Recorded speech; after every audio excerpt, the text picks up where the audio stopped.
Hello, everybody, and welcome to the Art of the Graceful Revolution. I'm your host, Dr. Melissa Bird. How are you doing today? Um, I am really excited to be here on this new moon. I love a new moon. I love a new moon because a new moon to me always feels like this really awesome opportunity to plant new seeds for things that I want to be doing out in the world. And so I'm very excited that today is a new moon. It feels juicy, yummy. It feels like a juicy, yummy new moon. Like um, all of the little plants and flowers and bees and birds are just super excited about this new moon. So I feel very excited. Today we are going to be talking about seeing your brilliance. I actually taught this idea of seeing our brilliance in Rebel School this week, and I thought that it's just such a really beautiful and amazing topic for us to explore. And one of the reasons I love this so much is I was actually talking to my friend Safriana, who many of you know here in the Passionistas, and we were actually talking about acknowledging ourselves. And Safriana was sharing with me that in her new book, her new novel that's going to be coming out, she actually, part of her acknowledgement was acknowledging herself. And I thought, oh, that's such a great practice. We don't acknowledge ourselves and our accomplishments often enough. And I thought, what a really beautiful and hopeful thing to do is to acknowledge ourselves and just be like, lastly, I'd like to thank myself. Like, or maybe we should say firstly. Maybe we should be thanking ourselves first instead of last. But I'd like to acknowledge myself for realizing how this is the first thing I'm acknowledging. I'd like to acknowledge myself for realizing this week that I have been manifesting chaos.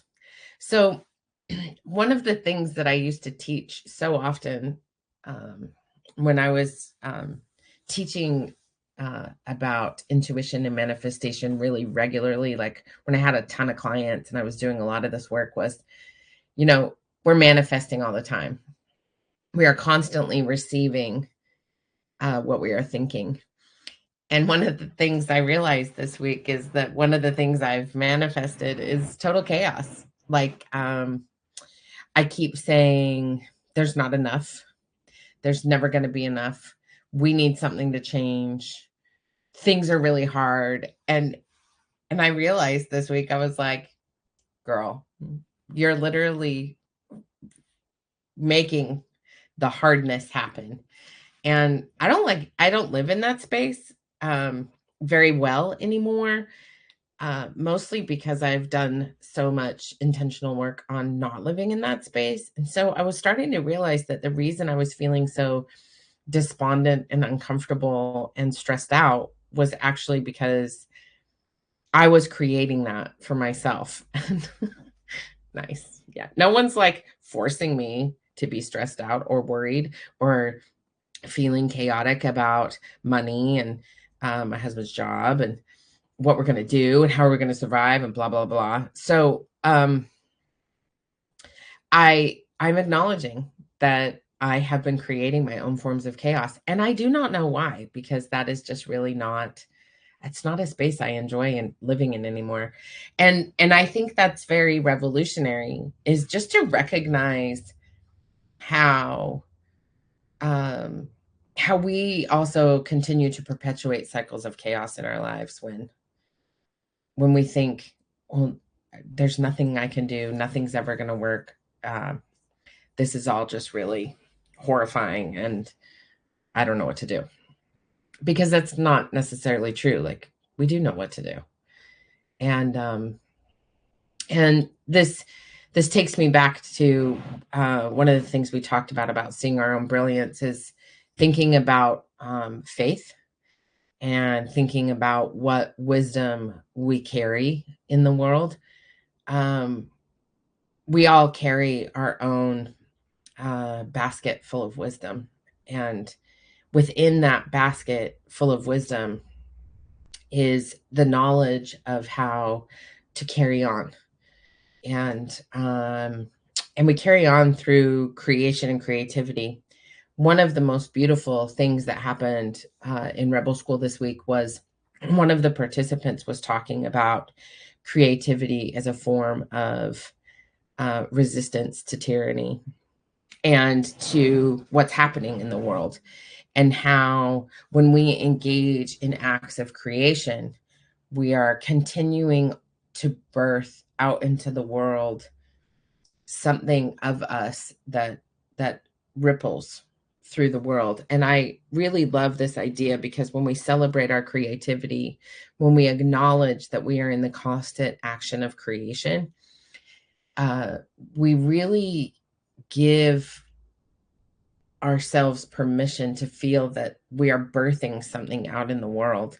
And I really love this idea of allowing ourselves to think, even, thinking creatively of ways that we can um, persevere and continue on. And so when we think of creativity, this does not have to be some giant, majestic art piece. Or it can be. It doesn't have to be the perfect poem or the greatest writing. It can be. But when we create, even if we are coloring a picture in a coloring book, and not one of those adult coloring books that's super complicated, but like, a Sesame Street coloring book from the dollar store, all of a sudden, do they even make those anymore? Sesame Street coloring books? I'm sure they must. We're giving ourselves over to a creative process. And so I really want to encourage us as an act of graceful revolution to see our brilliance this week and to acknowledge ourselves for what we have done. Sometimes this is very simple, right? I acknowledge that I went to bed and got, enough sleep, or I acknowledge that I remembered to kiss my partner today. I acknowledge that I did not yell at my children all day. I acknowledge that I said the scary thing or did the scary thing, because what we are being called to right now is a centering in who we are.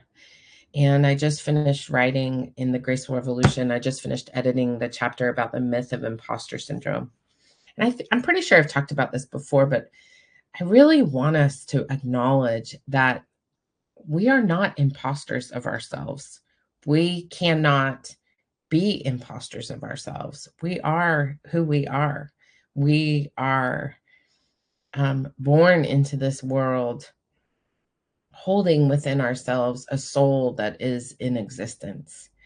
And when we stop talking about imposter syndrome, because imposter syndrome was created by white guys to describe women and women of color and LGBTQ plus people, because they're comparing them, the imposter that they're comparing them to is white guys in charge. And that's bullshit. So when we give ourselves permission to see our brilliance, and we really hand ourselves over to these ideas and this knowledge of creation as rebellion and creation as revolutionary, and we start to acknowledge ourselves for the things that we have done in the world, if you have made it to this moment in time, you have done some things. And when we acknowledge what we have done, it reminds us what we are capable of and what our capacities are and how we can even stretch those capacities further. So I just wanted to read to you a little bit of some of the beautiful blessings that came through as I was creating, the embodiments for Rebel School. And when we see our brilliance, we weave the web of connectedness. We remember how connected we are. And this beautiful reminder came through. Your heart beats alongside the wings of a million butterflies. Your blood flows alongside the waters running through the veins of a million trees. And I just love that I typed those words out and that they came through me, because I've been thinking so much about how we are mostly made up of water. Water flows through our veins. It runs through our bodies. We are connected to the movement of water on the planet. And our heart beats all on its own. We don't have to tell it what to do. And that connects us and weaves us and makes us interconnected with the trees and the butterflies and all of these other beings on the planet that also have blood and movement and connection to water. And I feel like that's such a powerful acknowledgement that we are interconnected and woven together in the magic and unity of humanness. The other thing that I wrote about was the knowledge that the tree of life is imprinted on the placenta where we begin our very existence. So we literally begin our lives wrapped around the arms of a tree. And if you Google search what a placenta looks like, you can see them flattened out in images online, and you can see the tree of life on the placenta. And there is something so gloriously mind-boggling about the idea that we begin our lives in water. We begin our lives surrounded by the water of life and the tree of life. That is so gloriously, beautifully, magnificently wonderful that our literal creation comes from water and darkness and the tree. And I wonder what would happen if we all began to remember that connectivity. How would we be able to see our own brilliance if we remembered that we can slow down our efforting, be like the oak tree, which starts from a little tiny acorn and grows into a majestic tree, and just remember that there's no reason to rush this life. This life does not need to be manhandled. It does not need to be controlled. It does not need to be pushed into a box of definitions and descriptions of who we are, even though I'm in this little box with you right now. Like, we do not have to overtly effort to live. And in fact, I think we start living when we shift the way we think ever so slightly to recognize that we are creating, in many cases, our own forms of chaos. And that if we just stop rushing for things and we pull ourselves back and we realize that everything happens one day at a time, and we start to get into that creativity and wonder that I've talked about before, if we start wondering what's going to happen today, if we allow ourselves the space to create peace and hope and mercy with ourselves, if we give ourselves grace, if we allow ourselves to connect with tending our souls, tending ourselves, thinking about what in my life needs tending to, what in my life can I fertilize and water, what can I grow and create when I give my attention not to efforting, But when I slow down and allow myself to recognize what I am, what I am growing, what I am creating, what I am hoping. And what that gives us is the opportunity to understand ourselves better. And when we understand ourselves better, then we can understand other people better. And that requires a little bit of faith and understanding. And it gives us an opportunity to explore the boundaries of our humanness. It gives us an opportunity to engage with the power of breath. It reminds us that when we take a big deep breath in through our nose and out through our mouth, we are literally anchoring our body into alignment and connectivity with the heavens and the earth. That one breath changes the way our heart beats. It changes the way our central nervous system is operating. So if you take an intentional deep breath in through your nose and out through your mouth, your shoulders drop. Your thoughts stop swirling. You lock yourself into your center of your being. And it's like you're pulling an imaginary line up to the heavens and out through the soles of your feet to the earth.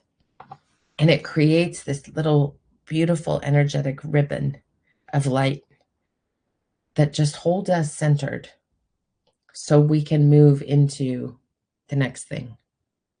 So as you are engaging in your acts of graceful revolution this week, I want to encourage you to create.